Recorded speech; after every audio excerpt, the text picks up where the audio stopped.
You had to grow. You had to evolve into yourself. That was part of growing up and part of the difference between 20, 30, 40, 50, and 60 years old. You need to kind of find yourself. But one thing I did realize, though, I am a husband. I know what a husband's all about, what it's like to be a husband, which is important.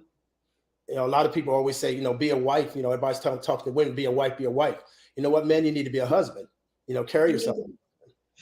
And we're going to talk more about that as time goes on, because you do take a different perspective on things when you come into a situation knowing that you were a husband. Because at 23, you knew you wanted to be married and you knew you wanted to be children. But that's the mindset of a man who knows he's a husband. Correct. That's not the mindset of a man who just sees. I wanted to do right by her. That was the right thing to do. So I did the right thing. I thought that was the right thing, but I did not know what it actually took to be a husband. Which is a totally different conversation. You knew you wanted to be one, but you didn't know what it took to be one. Exactly right. Exactly. And and that's the thing. But over the years, and I can honestly tell you guys, RJ, when he was a little bitty dude, is when I first met Gerald, because it was so funny. Seeing a little bitty person and now they're an adult kind of blows my mind a lot of times. But you were like an awesome dad. Like you were totally in tune with your kid and with that situation. So I wanted to ask you, when you divorced, how did that impact your family in totality? Because I know I saw you with RJ, but I didn't see anything outside of that. Right. They didn't see it coming. So something kind of surprised them. But one nice thing about it, after divorce, you still can be civil with each other. So one nice thing about it is, even though I did raise him, his mom was still involved in his life. We still, initially had our little ups and downs, but initially we came together saying, you know what, it's about RJ. It's not about us any longer. So we need to be civil with this whole situation. So his life can be so his life will not be impacted from our divorce. Because that divorce is between us. Divorce wasn't between RJ. And that's what a lot of people need to realize. That divorce is between you two, not between the child, and not use the child as a pawn. I'm going to make you do this. I'm going to make you do that. I'm going to put the child in the middle of all that. So trust me, we've been through all those things and you grow from it. So like, at what age did you guys go through that divorce? So 23, you get married, but now you're going through a divorce. Your mindset changes. Totally changes. I grew. You grew. Did you grow faster, or did you have to hurry up and grow up? No, I grew faster, because again, I was married for 9 years, so at the same time I started to learn, like, okay, this is what a husband's supposed to be. This is what a husband should be doing. Like I said, I wanted to be a husband, but you need to kind of evolve into being a husband, and the things that you should do as a husband. Still hanging out with the boys and doing all the boy stuff and all that is not really being a husband. Not saying that you don't have yourself and you still will do things. But first and foremost, my commitment, it would be to my wife before it's my boys. So before you decide to get married, you need to realize that your commitment is to your spouse. So make that commitment and go from there. At 23, you thought I thought those things? Not at all. At 23, you're like, look, I just want to be with you. I just want to say, hey, what's going on, Precious, from Real Talk with the Ladies. She's like, hey. She also said, you have to evolve into yourself. Say that, Gerald. Precious, thank you so much. That's Real Talk with the Ladies, honey. We support each other. And she's absolutely network, right. We support one another. We chime in. Gerald, I'm going to tell you, people don't even quite understand you as an athlete, and going through that process was really, I would say, more damaging to you, because your mindset was always to win. And that's one of the things I think we first met. It was like you motivated me to stay focused. Like, what you doing? Kind of thing, what you doing? And I like that. I want to say, basically, shout out to the Qs. I don't want y'all to think I'm just saying it was just Gerald who motivated me to do right things. It was the Qs. All right, Reggie, don't act like this on my bad side. All right. I just want to say the Qs, y'all know I love y'all because y'all looked out for me in college. But what I'm going to say is that you're such a strong mental game.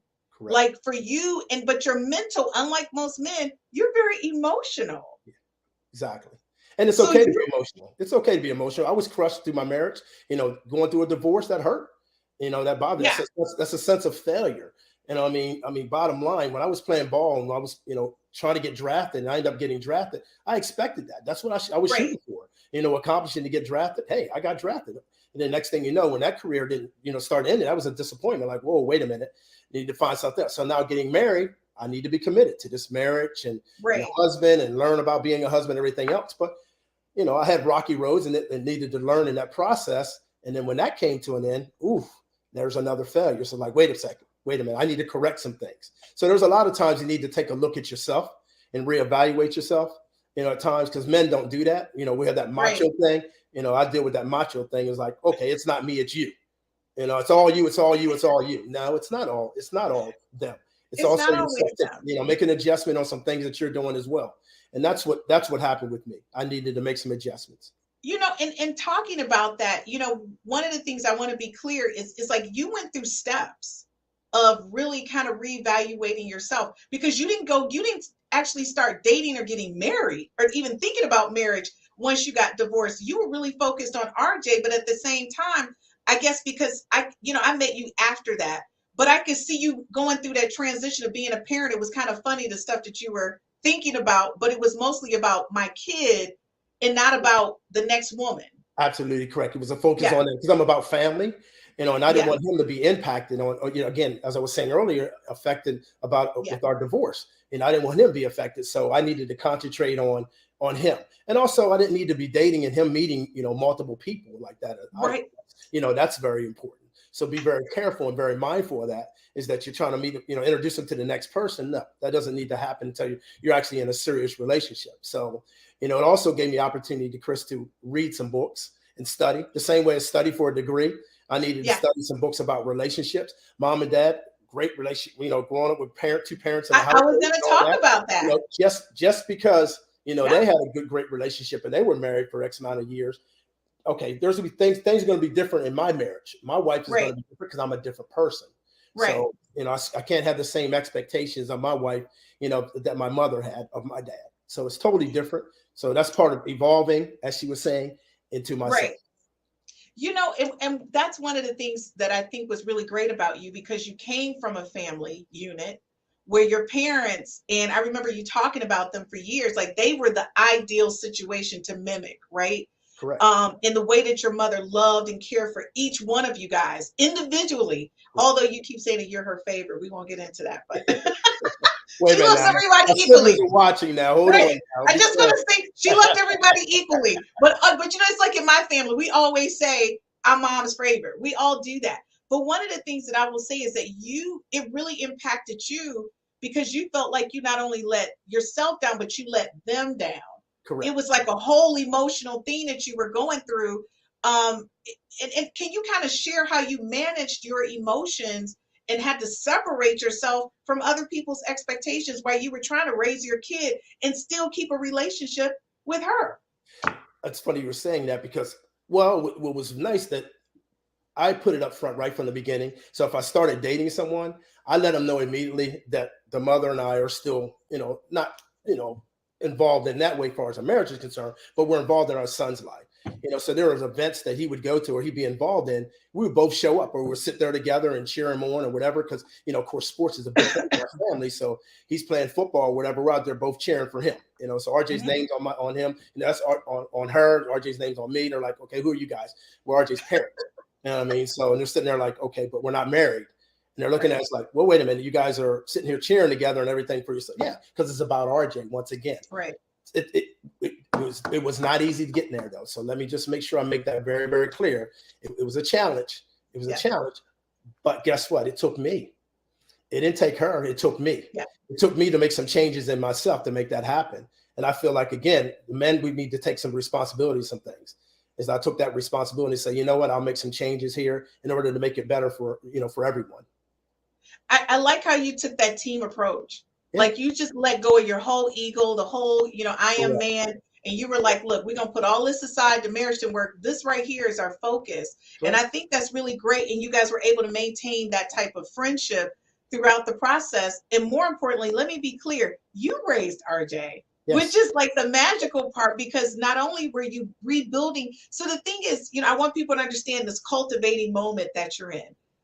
You've gone through the transition of being divorced. Now you're a single dad. The career you thought you were going to have as a pro athlete has just transitioned. Now you're trying to redefine your career and figure out how to be a dad at the same time and have a personal life. And it's like all of this is happening all at the same time.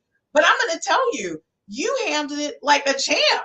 Like when I met you, honestly, it was so encouraging because although I didn't spend a lot of time with you guys or around you guys, it was like the few times that I did see you, it was like not only were you encouraging for me and what I was trying to do, because by the way, folks, I was a pre-med student at the hospital.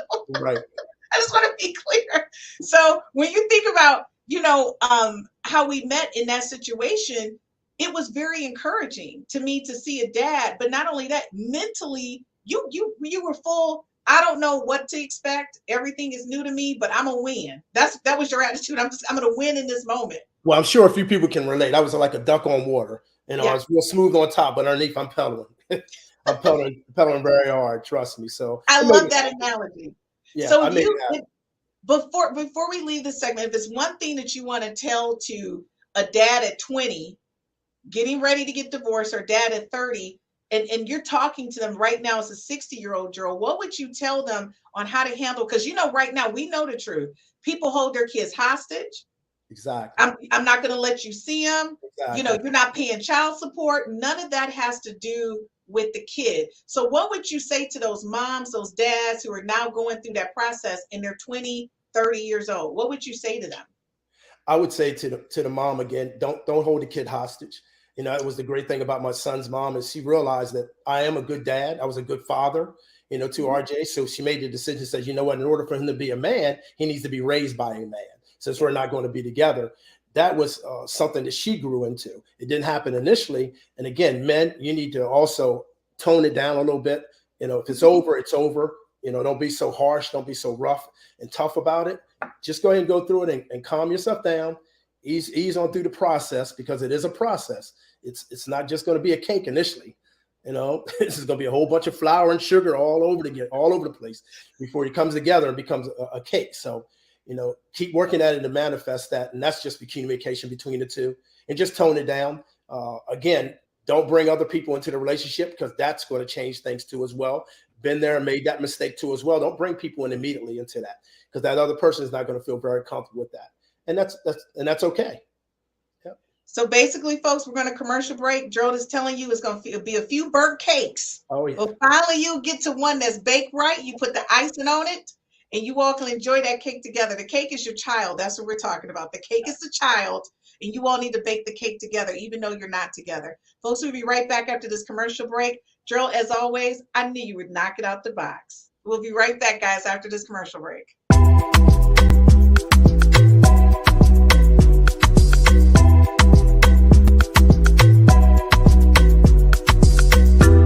I don't know about you, but you make me crazy. Never got your name, but you got me begging. All I know about you, you're like a pick and choose. Make it all about you. Go take it all if you want. Taking the chance, stuck in my head, not gonna leave it at that. Taking the lead, feeling your heat. Just wanna give you my best. I don't even know your name, but you got me. 'Cause you're old to die. We don't know what happens next, but you got me. 'Cause I'm next in line. You make it look so easy, making me feel so dreamy. Never wanna place for drinks, but you got me. 'Cause you're old to die. Got me locked in now. Go ahead and take a shot. Do you really want me? Maybe you're just Crazy. I'm sorry. I danced to the commercials when we're off. Hey, guys, welcome back to 60 is the New 40 with Gerald Robinson. Today, we're doing a special edition because we're talking about the transition of love and relationships. A lot of times we think everything is sugar-coated and wonderful. I'm a woman of divorce. He's a man of divorce. But we're talking about the male's perspective on divorce. We often hear about what women think or feel, but let's hear about what the men are actually going through emotionally. Because sometimes as women, we don't think y'all actually have emotions, Gerald. We'd be like, girl, he don't care. He about to get a new one. We definitely have emotions, no doubt about it. Men You cry. do. Men cry on their pillows too. It They happens. do cry on their pillows. Cry on their And you pillows. know what? And as a person who does not like to cry, we're going to be clear. I'm not very emotional. Right. But I will say this. I like a man that can just be in tune with himself. That means a lot to me, that you can just talk to me about what's going on. Now, of course, I don't want you whimpering every night because I might feel some kind of way about it. there's a fine line in that, Chris. You gotta be very careful with that. You know, if I share something with you, it stays there. I don't want to hear about it later on. So that's so important. So that's another. We're gonna talk about that. But yeah, that pillow talk. I need that pillow talk to stay right up on that pillow. It stays on the pillow, correct. If we happen to have a discussion or a heated discussion or whatever the case may be, I don't want to hear about any of that. Like in the middle of it, don't throw it in my face that we didn't talk about this on the pillow. Because then I'm mad. Yeah. See, that's why I just say, you know what? Is this in the vault or out of the vault? Is this an in the vault conversation? Because if it's not, I'm not going to talk to you. Okay, so folks, listen, we're going to segment 3. We're going to talk about getting to know me, the ability to love yourself first. That I'm going to tell you, nobody knows that you do these animal analogies to love and relationships, right? So you crack me up when you do that. And over the past 30 years, I've heard somebody would think you grew up on a farm. That's number one. Folks, he did not grow up on a farm. Not at all.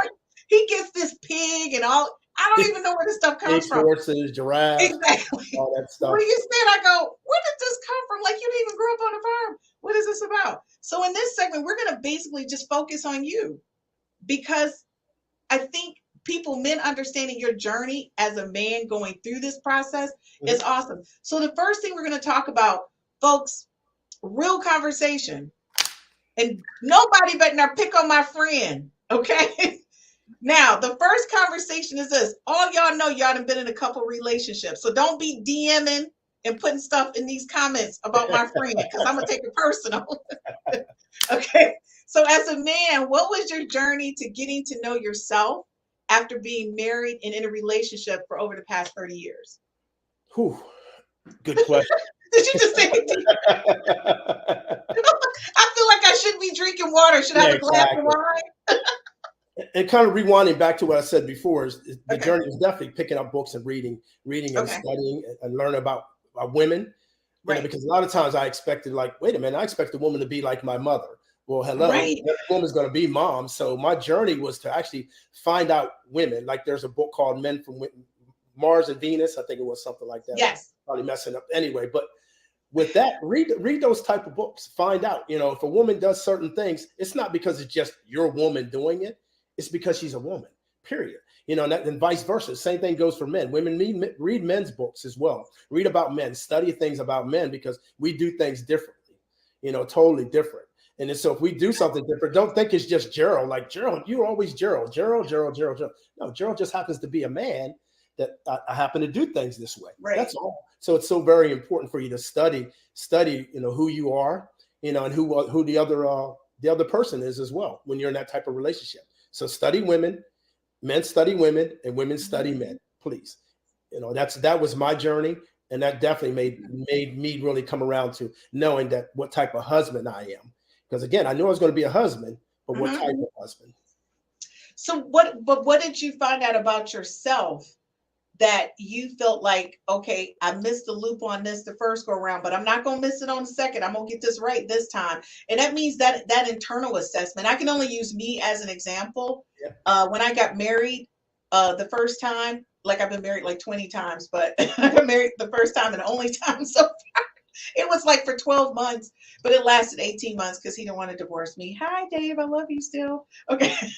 Okay. We're still good friends. He knows we're really good friends. I'm not giving any shout outs. Shout outs. That was a shout out because I know he watches. I want to say he was the perfect guy. I wasn't in the right place. See, that's what people don't understand. He was an excellent husband. It was me. Right.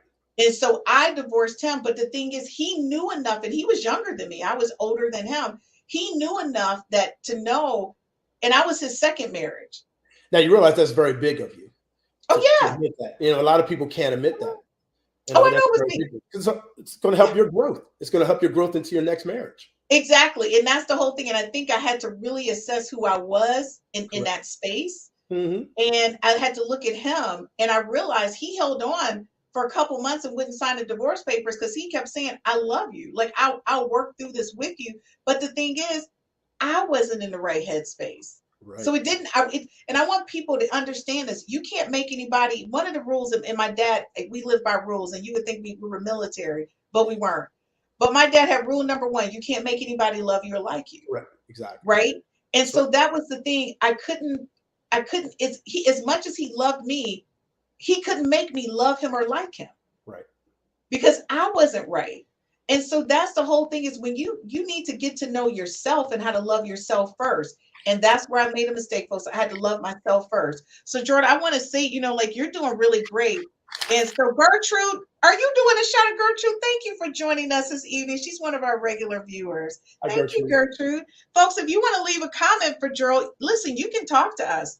We will definitely share your comments during the show and chat with you. So Gerald, that whole thing of going through relationships, and I know, like, my next relationship after him, I was very conscious and aware of who I was. Mm-hmm. And I made sure going into that relationship, I made it clear, like, I'm not looking for marriage. Like, this is what I want. Well, that's important for you to put up front just like that.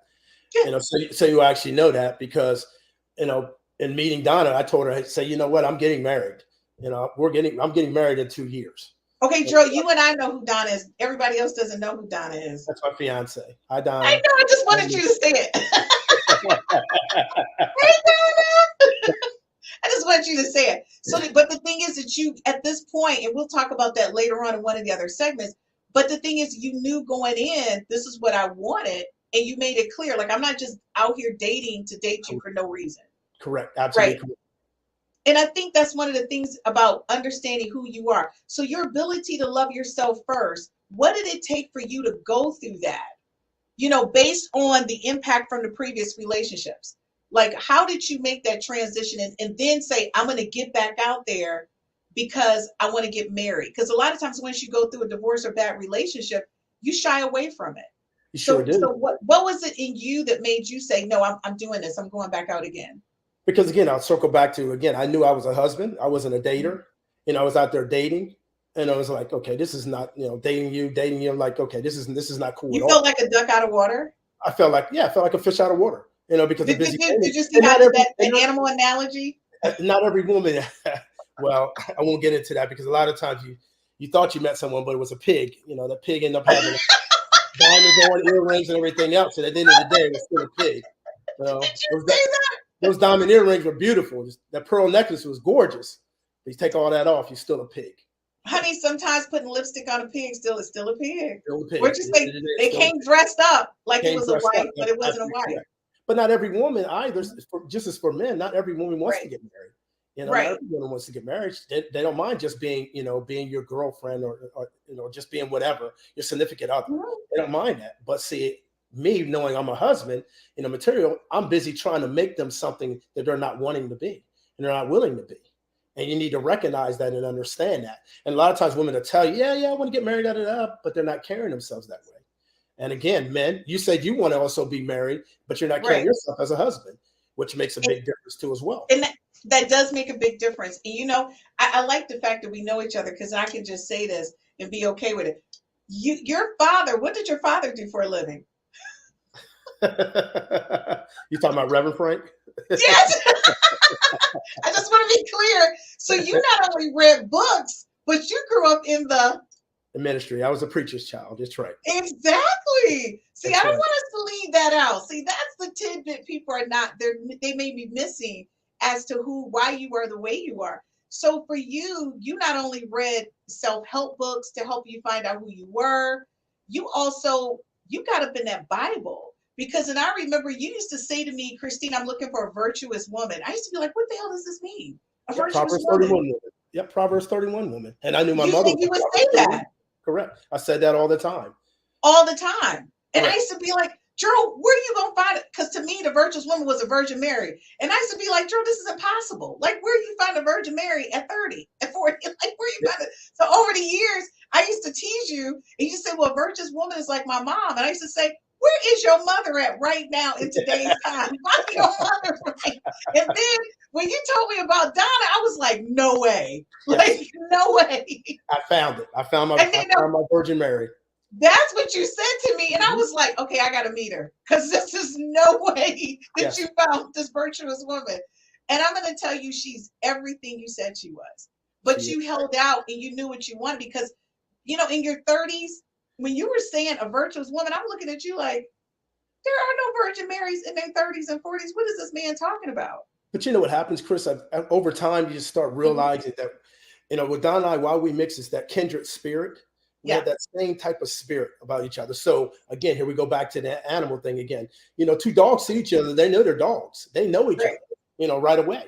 So our kindred spirit, we knew we were the same. So meeting her mom, she was just like my mother. Again, if you know my story, I knew Donna didn't know her. She was in my church 30 years ago. Yes. I watched her and her mom, and I watched how her mom raised her and everything else. So it was pretty much like, whoa, I recognize that. How she was raising her and how she was carrying herself. I recognize that. And then 30 years later, boom, she pops up and here she is. I didn't want to tell that story. It's because folks, I know the story. I'll be waiting for him because I'll be like trying to push a button for him to tell the right story. So I didn't have to do that because you told the story. But that's the thing. And the thing is that loving, the ability to love yourself first, it really took a lot for you to get there because you put a lot into RJ and being a parent. I did. And I have to say, like you said, it was some pigs. I'm not ever put your business street, but I mess up on pigs though. But them pigs with them lipsticks on, against all my heathen warnings, we're gonna be clear. I wasn't. By the way, folks, my father was not a minister, but he was the choir director. My mother was a soloist at the church. So I grew up in the church, but not the way you did. But the thing is, you genuinely wanted to be loved. Mm-hmm. And you're just that guy, like that's your person. Like you've never been that guy that just wanted to be out and about and not in a committed relationship. And I think sometimes when women see men like you, they're not being very clear on who they are because they hear you say, I'm looking for that virtuous woman. Because by the way, folks, he stayed in the church looking for that virtuous woman. I want to be clear. Mm-hmm. He wasn't at the Walmart or anything. Mm-hmm. Gerald stayed up in the church looking for this type of woman. And the thing is, Gerald, you mentioned this to these people and they mimicked that. And you were in the process of really trying to get back to loving yourself and making sure you were on the right path. And that kind of threw you off a little bit. Totally threw me off. Exactly. Because I remember you getting angry. You were like, you know what? I'm going to just stop this. This is wasted. What are these people doing? Well, so share that. One of the things I learned in the process is don't tell people what you like and what you want, because they'll turn it into that very thing that you say. So if you say, I want this kind of woman, want that, I want them to be like this, guess what? For a short period of time, there'll be those very things. That's man and woman. So be very careful and mindful of that. Is don't tell everybody what you want up front. Just let them be who they are. Then you'll see, give yourself time. I have a little small book that's going to be coming out soon that references all that. So, be on the lookout for that. It talks about those very things. Is that the animal book or the other book? What's that? Is that the animal book or the other book? No, it's the other book. It's not the other book.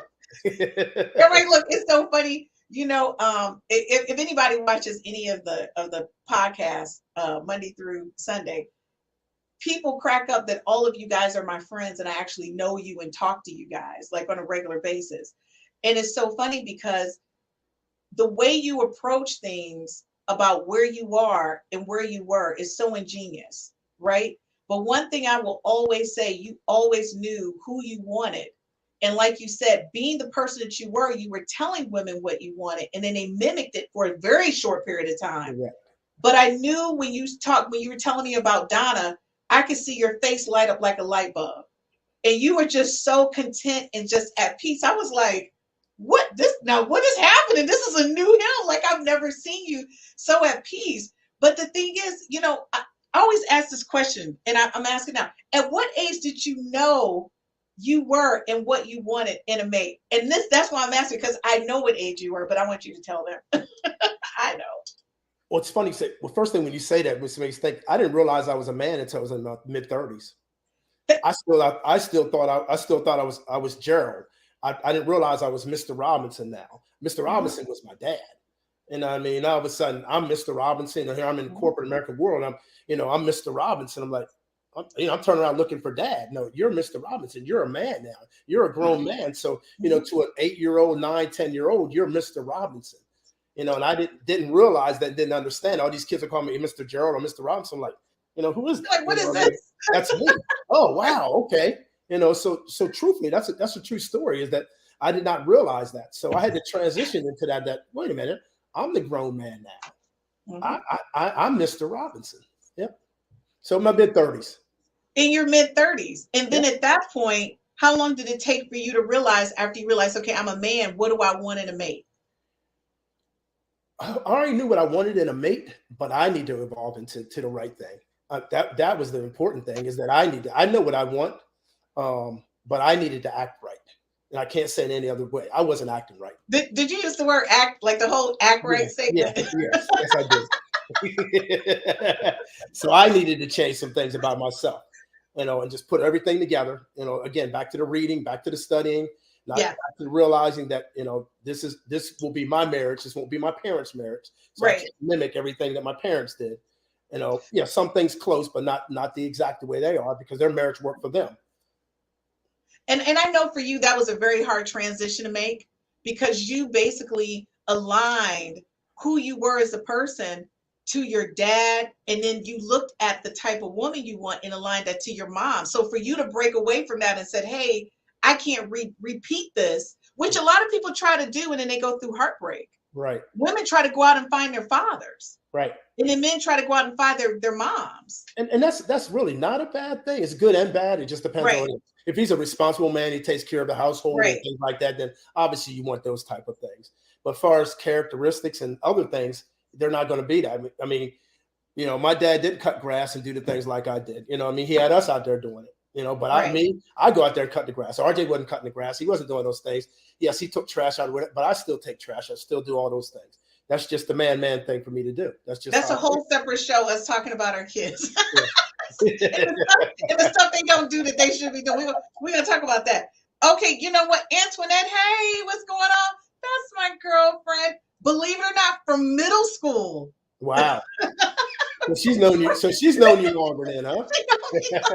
That's middle school. Thank you for supporting Antoinette. She's out of Texas now. Wow. And Gertrude, you already know. She said, that's so funny, Chris. I love Gertrude. We already said when we go on the road, we taking Gertrude with us, because Gertrude, she rolled with us from the beginning. She said, Antoinette said, yes, let things happen organically. Exactly. That's the whole thing when you talk about relationships. And when we get back, folks, I just want to, again, thank Gerald, because let me tell you something, guys. Him opening up to you right now about his journey to where he started to where he's at now is huge. And trust me, I was testing our friendship to have this show. But the thing is, I had to convince him that this story needed to be told to help people. And that's what it was about. It wasn't about him or about me feeling, vulnerable, open to you guys. It's about what we have to say and how it could help somebody. And that's just real talk. We just want to make sure this whole network is about love and relationships and us having better communication. And any tools that we can give you, which is our life experiences, to identify that someone else is on the same page with you, we're here. We got you. That's what we do here at the 5 F's to Love. So folks, we'll be right back after this commercial break. Look at me, I'm on. Look at me, I'm on. Look at me, I'm on. Look at me, I'm on. Can't stop, keep going. Can't stop, keep going. Can't stop, keep going. Can't stop, keep going. Okay.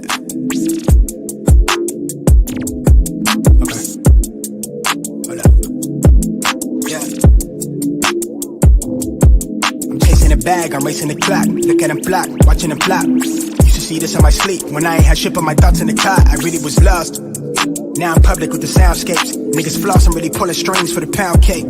I see you went for a puppet in the clown face for a little wage. That shit the talk of the town is late. Still me, I never switch sides. Came a long way with the gas tank running. I need it all. Do you want it though?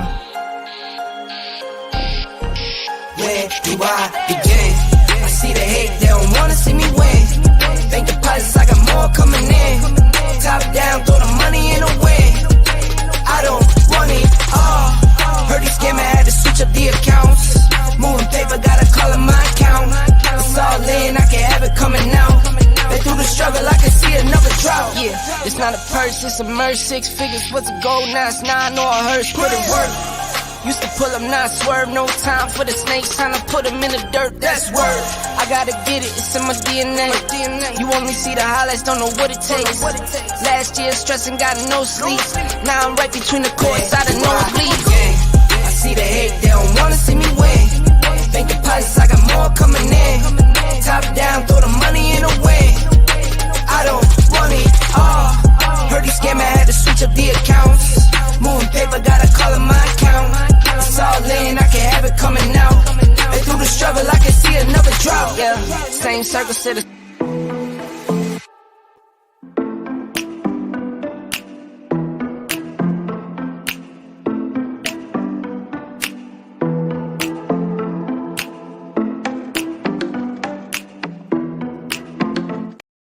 Hey guys, welcome back to the 5 F's to Love. And yes, you're watching 60 is the New 40 with Gerald Robinson, and that's Gerald Robinson. We're just doing a special edition. We're talking about his journey from 40 to 60, I guess from 20 to 60, in going through a divorce and marriage and in relationships and getting to the point where he is. And just to let you guys know, he did find the woman that he's wanted all his life, this virtuous woman. Her name is Donna. Hey, Donna. She's absolutely adorable. So, Gerald, I'm going to tell you, knowing you over the years, and anybody who knows you, you're a very interesting person.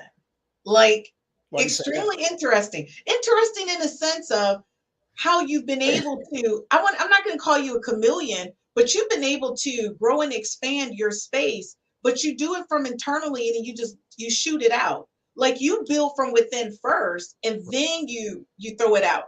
And that's one of the things I don't think people understand. It's a really hard thing to do. So I'm going to ask you, because understanding love in my love languages is the segment we're in now. Everybody, you see how his face, his eyes went down? He's like, wait a minute. Are you taking out notes that you? All right, I pull my notepad out on this one. Go ahead. I just want to say, you're hilarious. He's like, all right, Christine, what are you asking me in this segment? Trust me, I'm asking you the stuff that I know is going to be helpful to somebody. So the first question I'm going to ask you is, has your love language changed from your 20s, 30s, 40s, 50s, and 60s? So we're going to start at your 20s. Like, what did you think that you wanted when you were in your 20s, other than the fact that you thought, your son's mom was pretty? What were you thinking?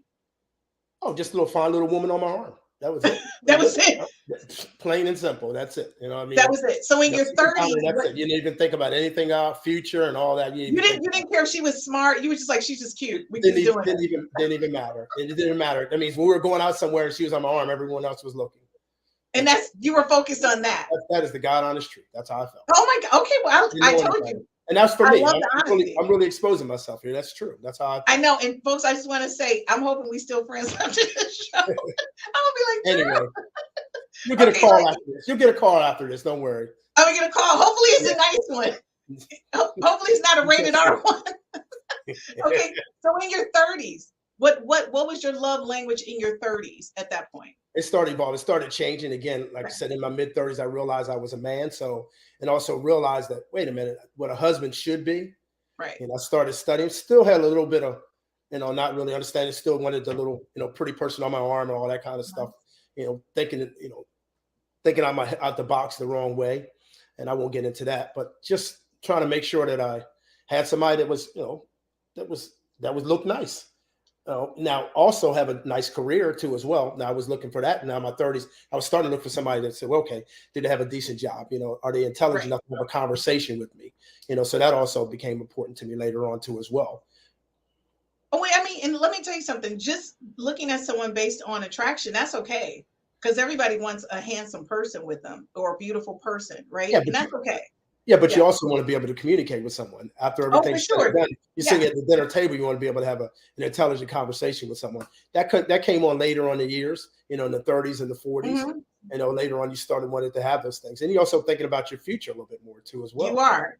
Okay, so your level of what you knew was needed, but at that point, so your love language, were you a person who needed services? Did you need somebody to tell you that you were great? What was your thing that did it for you in a relationship that shifted from 20 to 30 that you realized, no, I really need this and not so much that? Well, in my 20s, I was into working out, so all of a sudden I'm getting built and all that kind of stuff. So I love getting those services. I love people telling me that about myself.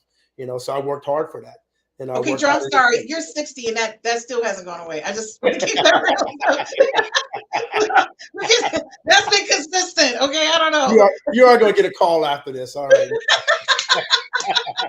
Look, Donna already know it's true. So me and Donna together. You're going to get that phone call. All right. Donna, we already know the truth. Okay, so listen. So at that point, like you're saying, so your love language from 20 to 30, the shift was you're then working on your physical body. You Correct. like to get the compliments, but at that point, was it still you needed what? Did you need somebody to show you that they love you? Did you need cards? Did you need somebody to communicate that to you? Or you I just needed someone to appreciate me for me. okay, So I really know, and cards did mean something. Initially, I didn't think so because again, it was that macho thing that I didn't need card. But when you did receive a card, it was nice. It was nice for someone to think of you that way, and it didn't have to be your birthday. right. It didn't have to be a special occasion. It didn't have to be Valentine's Day for that. Men, we love flowers too. Hello, ladies. We love flowers as well. Did You you do a hello? flowers. You can send us some flowers occasionally. You don't have to send them to the job so the guys can tease me, but you can send them. You can bring them home. That's all. Okay, so that's good to know. So when you got to your 40s, did your love not what you were attracted to, but did your personal love language change? It did. It did. Okay, 'Cause what like did I it look like in your 40s? in my 40s again, the very things that I was asking for them to do, I Yeah, needed to do them myself. So again, that praise, oh, you look very nice today, or I like that outfit, that looks nice on you. It's the very things I wanted to hear, and I need to give those out to them as well. So those are important. I wanted to hear that. That's a nice outfit. That looks nice, nice together. Or even have them pick your outfits out for you. That's okay. That was okay as well. So you got into your 40s, you're okay with that. You're okay with those type of things. In your 20s, you're like, 20, 30s. in your 20s you're selfish, the 30s you're selfish, and when Exactly. you got to your 40s you realize, okay, I like the compliments, they may like the compliments as That's well. correct.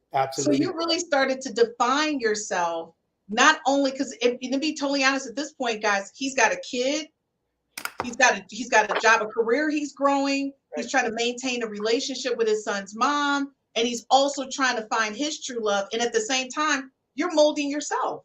Right. Absolutely correct. That was a lot. That was a lot to That's a tackle. lot.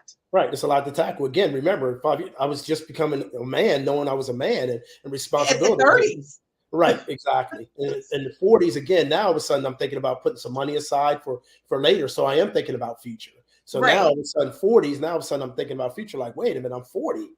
And also, wait a minute, I have a 20-year-old son, an 18-year-old son. It's like, okay, Right. things are a little bit different here now. So again, with that, you evolve into, saying, wait a minute, I need to think about my future. I need to think about, this Right. person I'm involved with, and so on. That's a big difference. And people need to understand how you grow and mature. Uh Thank you so much for joining us. Oh, Miss Gwen, thank you so much. She says, I was in my late 20s when I knew what I didn't want based on an early relationship, marriage, and parenthood, and I found my life mate. Today we celebrate our 33rd wedding as Happy anniversary. anniversary, sis. Happy Happy anniversary! anniversary, sis. Oh, that is so Yes. beautiful. She says, I am with Gerald. The love language does change. It has to, as we mature and grow into a solid, well-rounded people, that we can both love and be loved. Love yourself first. Thank you Yeah. so much. Absolutely Oh, correct, girl, look sis. at your family. They just love Right. you. Thanks for tuning in, sis. So the thing is, people don't think that their love language has changed. But the thing Oh, they is, do. as you uniquely grow into who you are, and your experiences will help you define what's important to you. And people need to realize that, Gertrude is basically our virtual Yeah, cast she wants to member, be invited. Miss She Gwen. can join the Said show. happy Feel free. anniversary. All right. We You love know, her. Look, Another one, the love languages with quality time. Quality time became very important too, as well. As so you got older, for the quality time really, became very important. Oh yeah, having that quality time, because you actually really, when you're 40, you really want to have a mate. You really actually like them. yeah. You know what I mean? Make sure you like. So you want to spend those time with them. Did you say you really actually like him? Right. Your 20s, Don't think I 30s. missed that. In your 20s and 30s, you just don't go. I through really that. like them. Right. But you actually like them. Okay. And where I can really say that is, Don and I, we like each other. We really love each other. We like being around and spending time around each other. Quality time is so important. So it matters. And you realize, you evolve into that. You realize that, wait a minute, I like them. Okay. See, that's so beautiful. Donna's like your mirror. We won't get into that though. Donna knows like I'm her number one cheerleader. She knows that. Okay, so what would you say to the 20-year-old or 30-year-old you right now? What would you say to that dude who don't understand his love languages, who out there with a kid and just acting a zip darn fool? Learn them very fast, quick, fast, and in a hurry. You'll save yourself a whole lot of pain. Trust me. A lot of Learn. ups and downs, and in relationships. Mhm. Get grounded. As soon as possible. Grounded means knowing who you are and what you want in your future. It's so important. That you do that at an early age because it's going to save you the heartaches. If you see red flags in a relationship, just know the red flags. Don't turn them into green. Don't try to say, don't turn them into yellow and make them cautious or whatever. They're red. Red is red. So know those red flags and speak up on those because it happens. So, male or female, I'm not just talking Right. about guys, I'm talking about females as well. So, Right. Before you get too deep into that relationship. So it's know what you want and stand firm on what you actually want and what you need in a relationship. All right, guys, we're going to take a quick commercial break. When we get back, Gerald's going to talk about him now being in a relationship, and you already know her name, which is Donna. What does that look like when you're doing this in your 60s? When it comes to your finance, when it comes to children, property, there's a lot of stuff happening. So when we get back, we're going to talk about that. We're going to talk about it at a high level because on one of his other podcasts, he's digging in deep. But he's going to give you a high level, some things that you need to look at before you make that commitment. We'll be right back after this quick commercial break from our major sponsor.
Hey guys, welcome back to 60 to New 40. And no, I'm not Gerald. That's Gerald.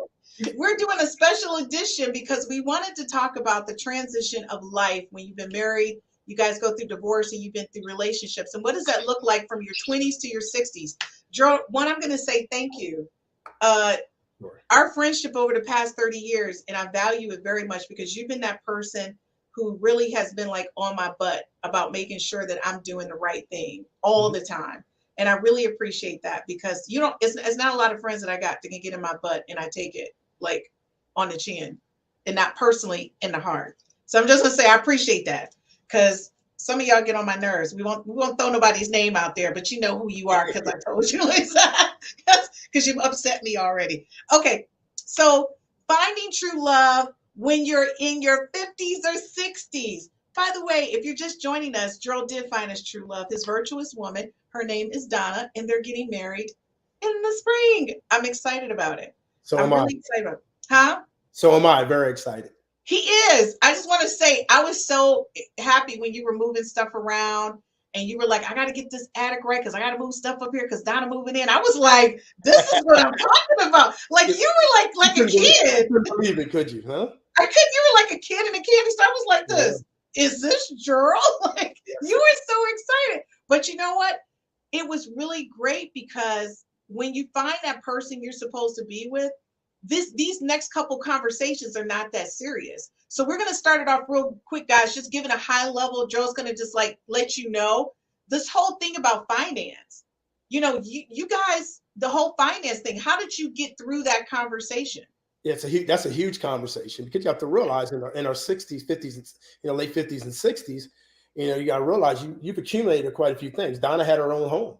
She had her home. I had my home. So, what did we do? 15 years into her home, what did we do? So we actually had that conversation and start putting some things together. Of course, I'm the finance guy. So I just started putting numbers together.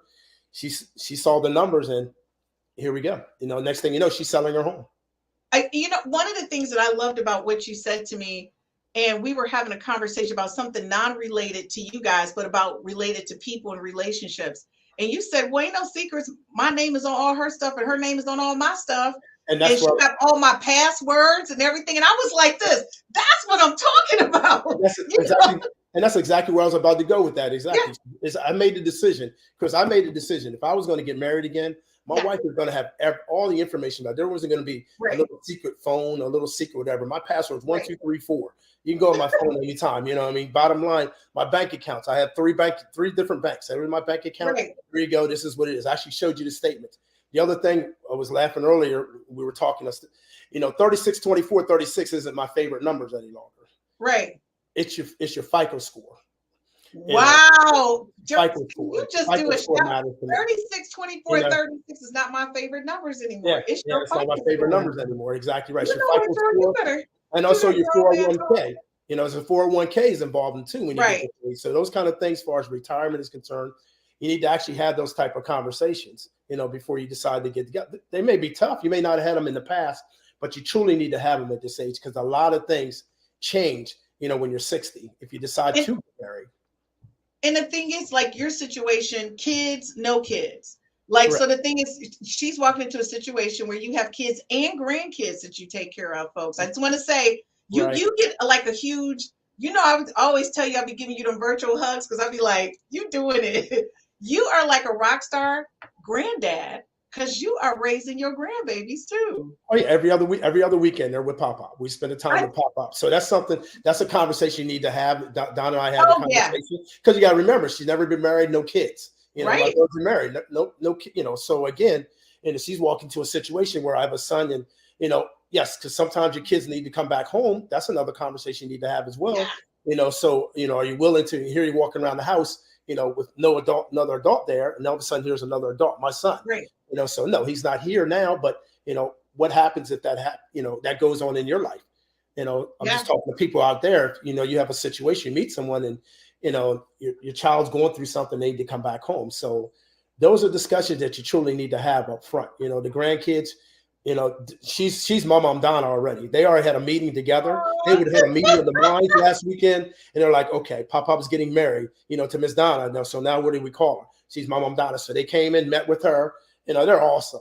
And they said, you know what? We want to call you Mom Donna now. Oh, see, that's so beautiful. Exactly. She's all emotional, and I know she was. Exactly. And of course, Adonis is the one boy. The rest of the girls, the one boy wrapped right around her finger. Totally. I bet you he's adorable. He's absolutely adorable. So he's like a little baby. Gertrude, I don't know, Gertrude, you just need to be on the show. Gertrude said, congratulations to Gerald and Donna, wishing you have a laughter, love, continuous growth together. Very happy for you. Thank you, Gertrude. Thank you, Gertrude. Honey, that's our ride or die viewer. Gertrude be with us. I see. Thank you. That's our ride or die. When we go to our conference, we just fly her in courtesy, because Gertrude been with us from the beginning, from season 1. So that's our ride or die. Right. Gerald, I just want to say, I've seen your growth over the past 30 years. And I want to say, I've never seen you better than I've seen you right now. Thank you. And I have to tell you, when you first moved into that house, it was one thing, but now it's a home. And I can see the difference with you and Donna, who you are as a person, as a man. That's what a good woman to do for you. And that's what I'm saying. So that's what I'm saying. I've seen it. Not that you weren't a good guy. You've always been that good guy, that reliable guy, the guy that everybody calls. But I'm going to tell you, seeing you with her, our conversations are different. Like, you're very motivational with me, but you also, like, Christine, when you going to get together and get married? Because you be in my business. But I'm gonna tell you, Donna, take the pressure off me. You put pressure on me, telling me get my act together and get married. He's But out no, there for you. You just have to learn how to cook. That's all. yeah. Okay, you know what, Donna, when we finish, you know what to do. Why all my people I put had me to under throw the mine bus? in there, Chris. I had to throw my little jab in Why? there. All y'all, the guys last night was on me. Your sister says, keep on keeping on. See, That's that's right. what I'm talking about. That family love. Gerald, I'm going to tell you this special edition, I really appreciate you doing it and really helping people understand that growth for men and for women. I appreciate you being so transparent about your journey. Thank you for even sharing your personal life about Donna. And I really appreciate that. Tell Donna it really means a lot to me because my goal is for us to help our culture have better conversations and better relationships. And the only way we can do that is when we see men like you tell the truth about where they are in their journey through that process. And for women to get a glimpse at just understanding the man, they think totally different than us. On a lot of cases, y'all don't talk. Y'all just be like this. No, y'all don't talk. But you're going through a lot emotionally. So I'm going to tell you, like I always say, I'm about to shoot out and you leave the people with what you want to leave them with. But I'm going to say, as your friend, and you know me to the end, I really love and appreciate you. I love and appreciate Donna and her support. And by the way, y'all, Donna, my co-producer in Delaware, like she makes sure he be together and everything. So my co-producer in Delaware, I really appreciate her allowing you to be this transparent in this conversation. And I just really appreciate it. So, She's so supportive. I appreciate her. And that's why I love her so much. I know she's awesome. All right. So I'm out. You close it. See you later, dude. Just like to leave you with, just make sure in your journey, rather in your 20s, 30s, 40s, actually find yourself first and foremost. Realize what you want in life, before you decide to get a mate. It's so important. I made the mistakes, and I truly don't want you to make the mistakes. And that's exactly why I was sharing my story. Is find out who you are first and foremost before you decide to bring someone else into your life. As I was stating before, study relationships.